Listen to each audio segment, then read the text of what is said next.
Okay mga ka-little friends, papunta na ako ngayon dun sa office natin ng Little Friends para ayusin lahat ng dokumento para sa mga little friends natin na maging super friends.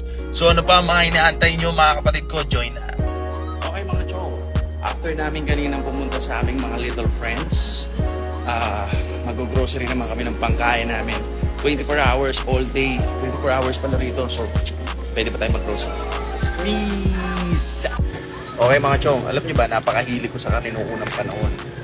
Carnivorous nga daw tawag sa akin. Pero ngayon, pwede pa rin tayo mag-meet gamit ang adobo flakes na vegan. Okay mga chong, ngayon, yung kotse natin nandun sa parking. Malapit lang naman dito yung condo, pero maraming pinamili kaya magta-taxi na ako. Paano? Kaway-kaway. Yay! Peace! Kita-kits tayo mamaya! Okay mga chong, dito na kami sa Eastwood. Kasama ko yung pinakamalupit kong beatmaker, si Arc Beats. Ano nga pala kapatid ko yung ginawa mo? Ano kanta? Amboy shit stream nyo yan. Okay, kita nyo naman ha.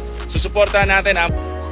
Okay mga chong, so mamaya magkita-kita tayo sa Hideout Point 02 dyan sa Southwoods. Ngayon, pahinga lang muna ako saglit dito sa rest house ko sa Tagaytay. Pero mamaya, mag-iinuman tayo, magkita-kita tayo lahat doon, okay?